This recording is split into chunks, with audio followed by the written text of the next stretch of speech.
Best Book Bits podcast brings you Rob Moore, a self-made property investor, businessman, entrepreneur, author of 18 best-selling books, double world record holder, speaker, pilot, and proud dad.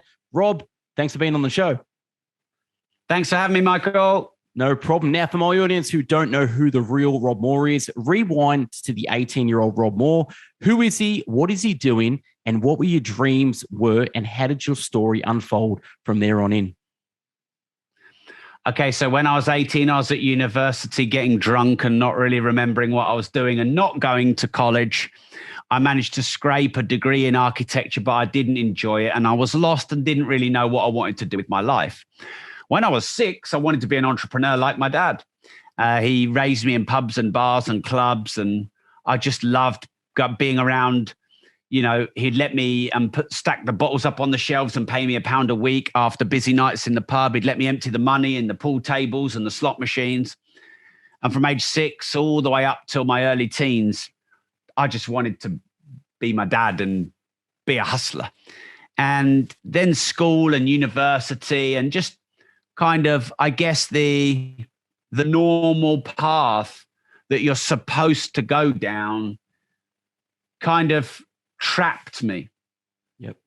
And then I'm 25, nearly 26, £50,000. So a lot more in dollars in debt. Working for my dad in his pub, but not as an entrepreneur, earning virtually no money, living in his pub. I was quite cocky, complacent, defensive, lost, hurt, scared. And then on December the 15th, 2005, my dad had this huge nervous breakdown in his pub in front of all of his customers, had like a big sort of convulsive, almost like an exorcism was happening in his body. I managed to get him out of the pub to the front, but all the customers were watching as my dad was sort of squealing and his eyes were rolling around the back of his head, and none of us knew what was going on. My mum and my sister were out the front of the pub. It was freezing as well, watching this all go on. And this was in front of everybody. And a police van turned up a few minutes in, and 2 of them got out. One of them looked like he was no older than 19 years old. And they both just beat my dad up, got batons and truncheons out and smashed him to the floor and smashed him around the back and the legs. And, he was screaming. And they tied him up with these cable tie things and chucked him in the back of the van, arrested him, sectioned him, and diagnosed him with bipolar. And this was almost 16 years ago to the day, give or take. And I hated myself for days, weeks after that. I felt so responsible. My dad had put me through school and university. He had paid for university, paid for school, paid for my first house. And I felt like I was supposed to be so much more, and I was really letting my dad down. And, whilst my therapist and all my people around me, close to me, said, look, Rob, it's not your fault. But I did feel partially to blame. And so since then, all I've ever really wanted to do is to prove my dad proud and to become that entrepreneur that I always wanted to be. So I spent a couple of weeks beating myself up and hating myself and hiding away and painting some dark art evenings and weekends. And a gallery owner of mine had been telling me to get into property for like years. My dad had been telling to get me into property for like 20 years, but I thought it's just because he wanted me to move out. But and I'd seen real estate prices go from £25,000, 30, 50, 100, 150 and done nothing.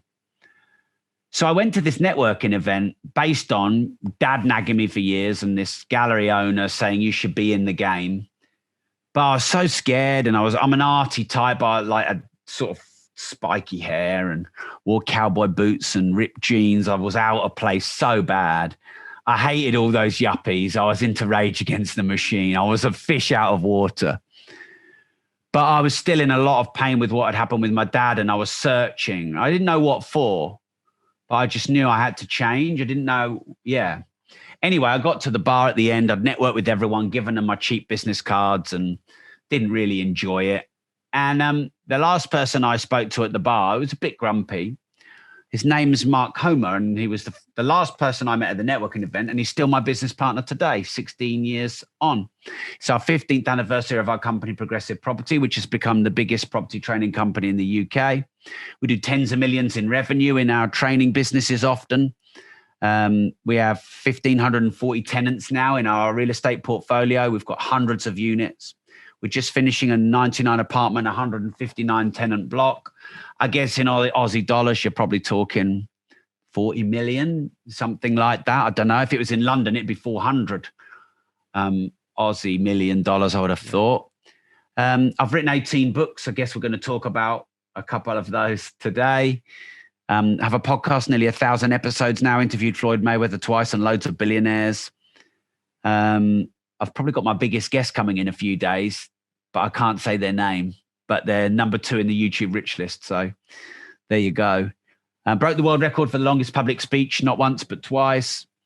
Have a foundation called the Rob Moore Foundation to help young and underprivileged people start meaningful businesses that change the world, that I launched when I launched my UK best-selling book, Money. Raised now 7 figures for young and underprivileged people to start meaningful businesses. I learned to fly the helicopter, like to collect cars and watches, and generally not take life too seriously, take my work seriously, but not myself too seriously. Try and churn loads of content on social media.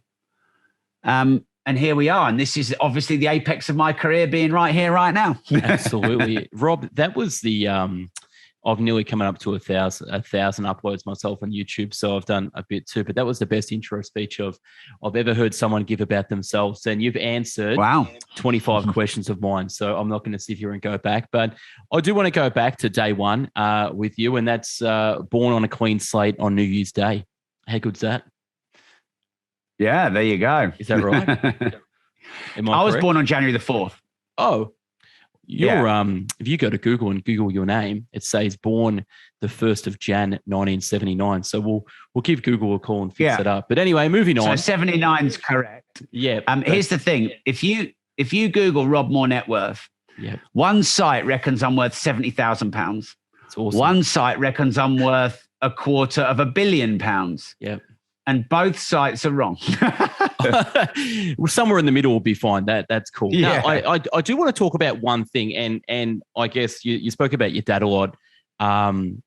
Totally understand, but I want to go maybe before that in school really quickly, and I want you to talk about the relationship between pain and change. So pain and change. Tell us a little bit about how that started your drive. Well, I think that it is mostly pain that creates change. And so for me, my dad's nervous breakdown and being the fattest kid in school were the 2 great pain drivers in my life.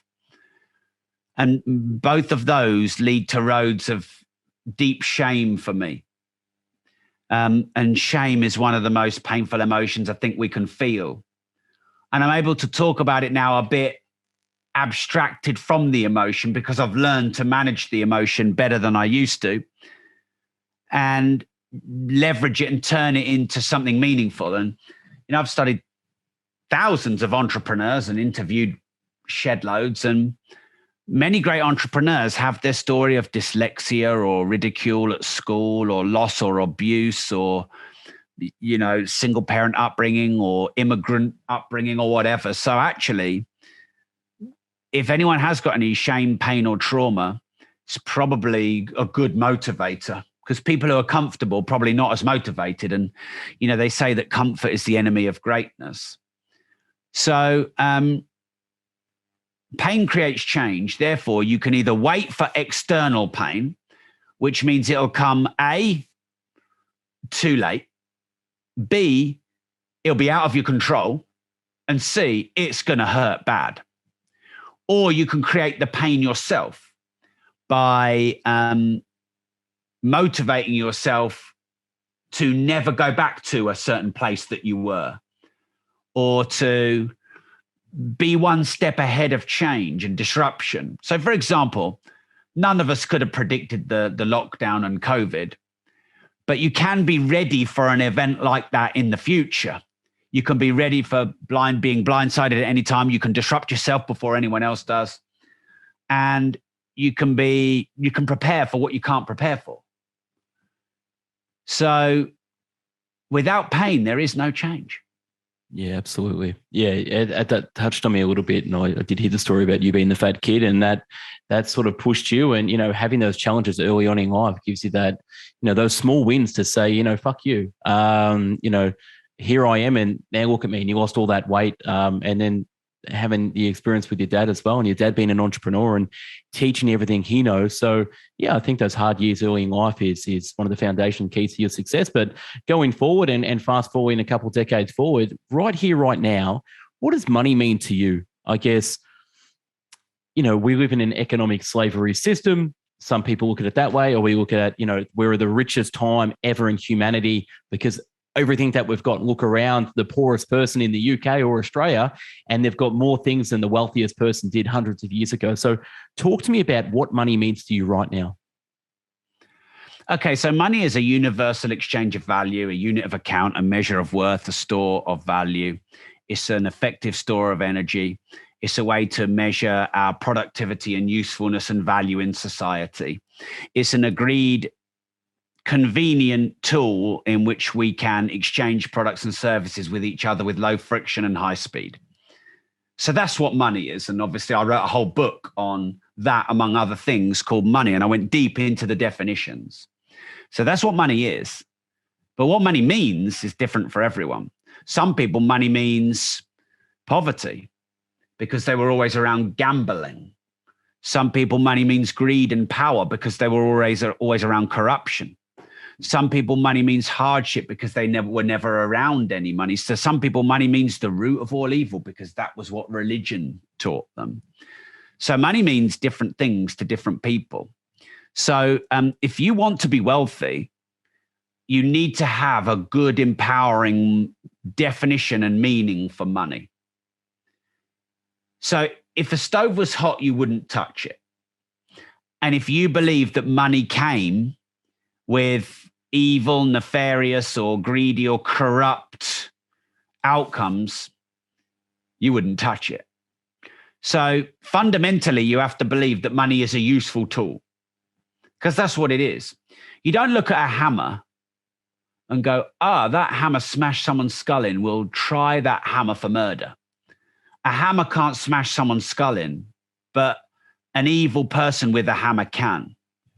A hammer's pretty good at hammering in a nail, better than your hand. It's good at taking a nail out, better than your fingernail. It's also pretty good at smashing in a skull, better than a fist. So a hammer is a tool, and we get the tool, and we get that it's how the person uses the tool that's the outcome of the tool. So why do we not make the same connections with money? Because money's just a tool. But instead we go, that person is greedy and evil and powerful, or money is greedy and evil and powerful, or money is the root of all evil, or money changes you, or money makes you a bad person, or money corrupts, or having too much money is wrong, or no one needs $1 billion, or you're robbing from the poor, or you're screwing people over, or salespeople are dirty. I could list a million of them. None of these are real. These are all projected assumptions of individuals. So if you actually learn about what money is, it's a tool. It's not emotional. It's not conscious. It's amoral, conscious, emotional, without morals or consciousness or emotions. It's just a tool like a hammer. It's effective for good and bad. So then if you understand that it's just a tool, then you project good values on it. A lot of people say, it's not really fair, all these billionaires not paying tax. So go and make a load of money and pay tax then. All these people in the third world who don't have any money. So build a foundation and go and support them. Stop bitching and moaning about what other people aren't doing and go and do it yourself. Now, look, we're governed by systems. Capitalism, socialism, communism, our political systems, we're governed by that. New World Order, Great Reset, own nothing and be happy, get rid of the middle class, get rid of the small business. All of this stuff, a lot of people are talking about that shit, and maybe not. But why I love being an entrepreneur is because we still do have freedom. there is still some free markets out there where you can start a meaningful product or service that makes people's lives faster, easier, and better, and you can get paid handsomely for it. And there are tax breaks and there are subsidies and there are benefits to you for doing that. Now, look, in some governments are making it harder, but it is still possible and you are in control. So you also mentioned this sort of, or you didn't say it in those words, but the great divide between the rich and the poor. Well, mentally, Bill Gates, it's more mentally than physically. So people don't understand that in reality. That's the difference. Yeah, exactly. Not that. It's yeah, you're right. Yeah. I agree with you. I think people quote all these arbitrary figures. But Bill Gates said, if you're born poor, it's not your fault. But if you die poor, it is. And I would add, if you have access to books and a library and podcasts and audiobooks, exactly, the books behind you, the podcast we're talking to right now, if you have access to that, it is your fault if you die poor. It is. Now, by the way, I'd interrupt you for a second because I'm the epitome of that. So I've uploaded nearly 1,000 free book summaries on my platform on the website, going back from, starting 15 years ago, and then decided to, get the authors on the show, hence you're coming on now. I've summarized your book, Money, which we'll get into too, but you just go online and go to Best Book Bits and you've got 1,000 free book summaries in video, written and audio format. If you can't get smarter, if you can't learn from that, then you've really got no hope. So I know it's all mental first before the actual physicality, but continue. I just wanted to segue into that. Education is free. You just, when the student is ready, the teacher appears, and there's so many good teachers out there like yourself, Rob. So yeah, sorry to cut you off and continue with what you're saying. No, I agree with you, and definitely shout out to the work you're doing and all that time and effort and energy that you put in for those resources. If people aren't using them, then you can lead a person to water or a horse, but you can't make them drink. So look, the rich will always get richer because they know how to get rich, and you get more of what you know.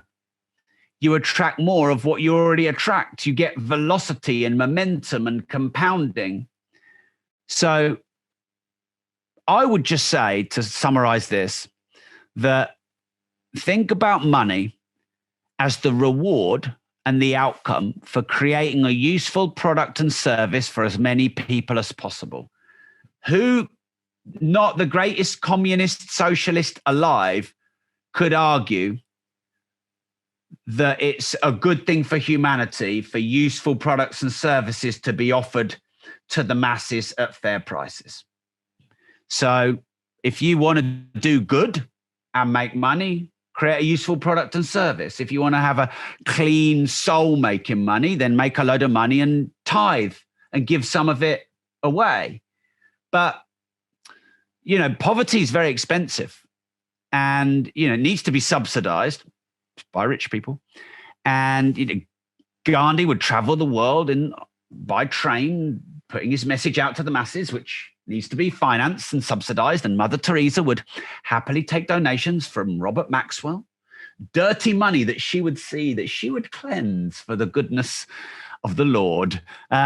So whatever story you need to tell yourself in your head, just understand that money's just a tool. Yeah, well, the church needs a lot of money to build these massive cathedrals. So, at the end of the day, you can use any analogy with that. Good segue. You talk about disruptive entrepreneurship, and your podcast, you specialize in disruptive entrepreneurship. Tell me about challenging the status quo. Why entrepreneurs need to challenge the status quo? Expand on that. Well, the status quo would be the ordinary, the comfortable, and the normal.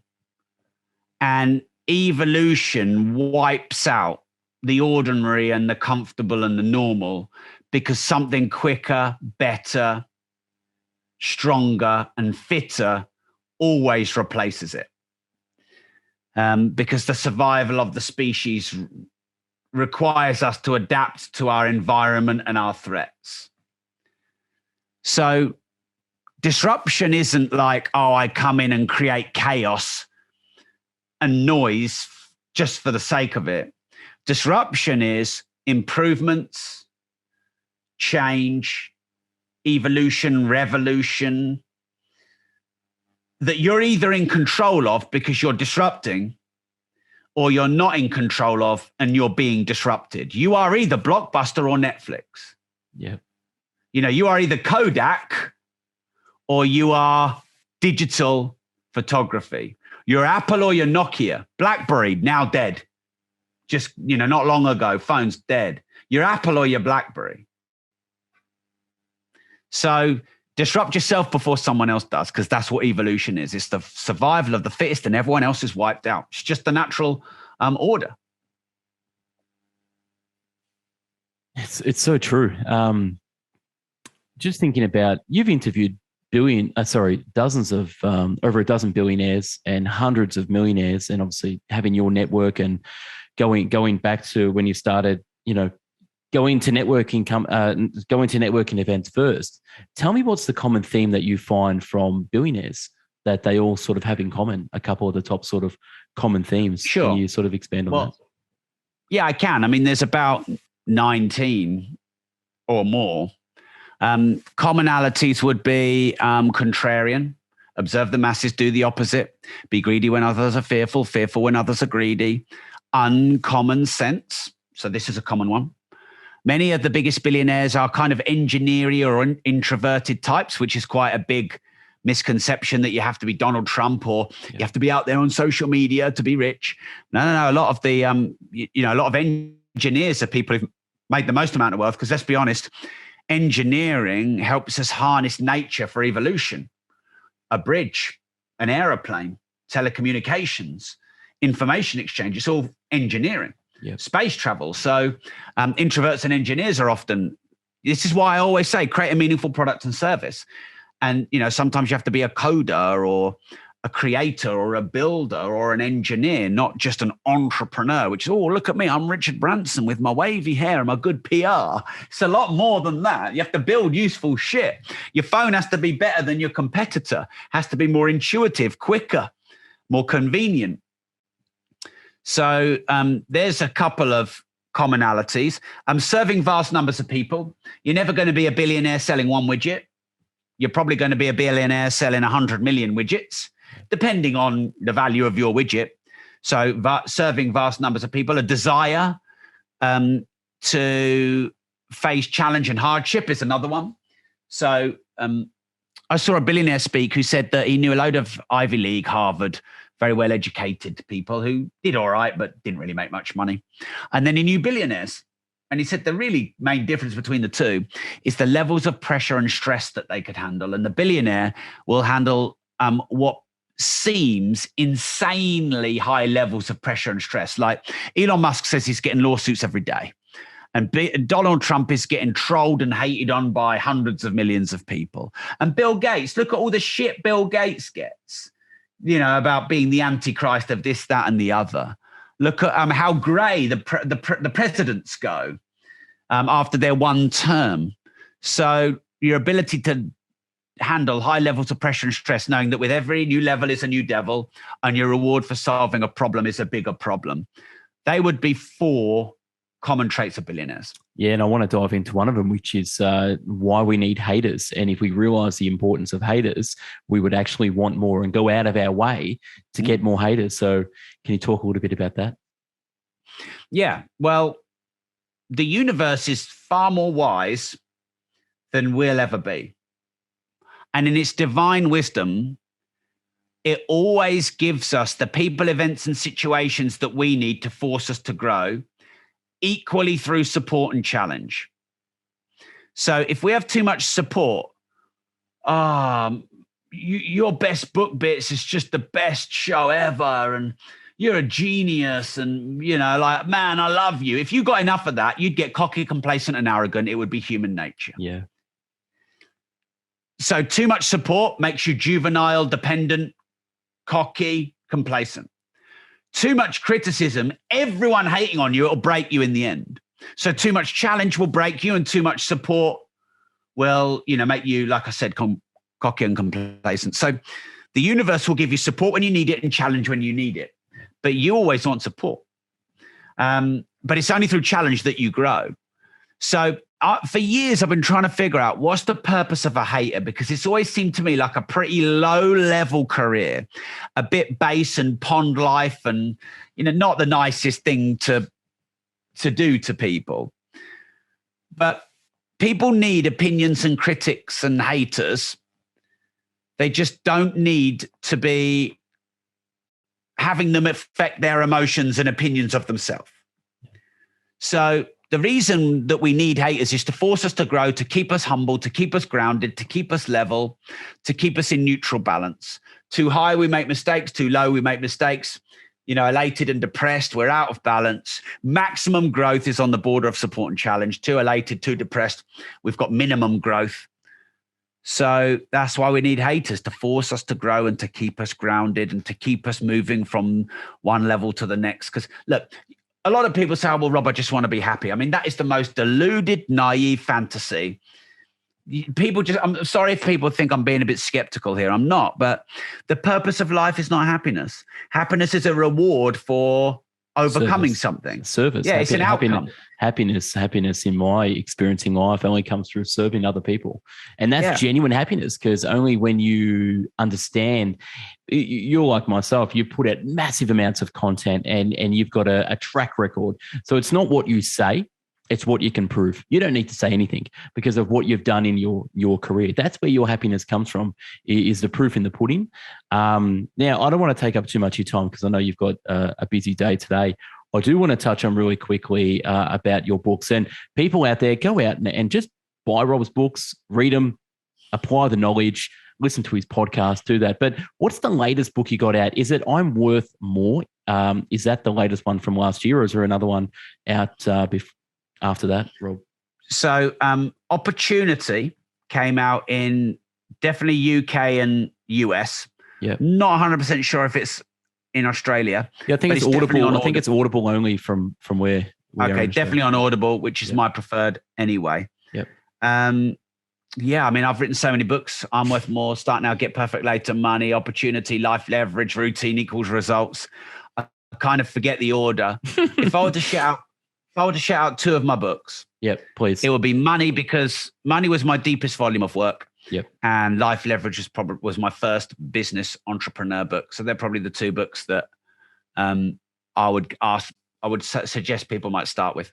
Yeah, cool. Best place for people to follow you? Obviously, you're everywhere, but what's your main social handle where you spend most of your time on? So you find me on @RobMoore or @RobMoreProgressive on virtually every channel. Yep. By all means, come follow me, DM me, message me. I'm always checking my DMs and open. Yep.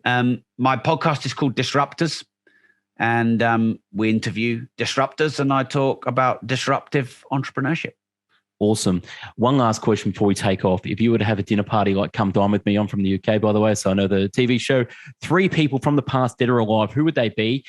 Where would you take them? And 3 people, come dine with me. Rob's having them over for dinner. Okay. Who are they? So I'll take them to Midsummer House in Cambridge, because It's probably the best restaurant I've ever been to. I think it's 2-star, but it's not like the, highbrow, no food 2-star. So I'll take them to Midsummer House in Cambridge, and we go and have a walk down the river. And I would take Arnold Schwarzenegger. Awesome. I would take Oprah Winfrey. Wow. And Arnold, Oprah, who else? Probably Elon Musk. Wow, that'd be a good conversation. So Arnold, Oprah, Elon. Awesome. That would have to be a good interview. I'm not sure if Oprah would take it or or yourself, Rob, as well. But I appreciate you coming on the show. I know you're a busy man, got lots to do as well. But last question before you go, what's one last message you want to leave my listeners with? Just one takeaway. What would that be? If you don't risk anything, you risk everything. Awesome. Rob, thanks for being on the Best Book Bits podcast. Have a great day, and we'll catch up soon. Thanks so much. Thanks a lot. Cheers. No worries. Take care. Bye.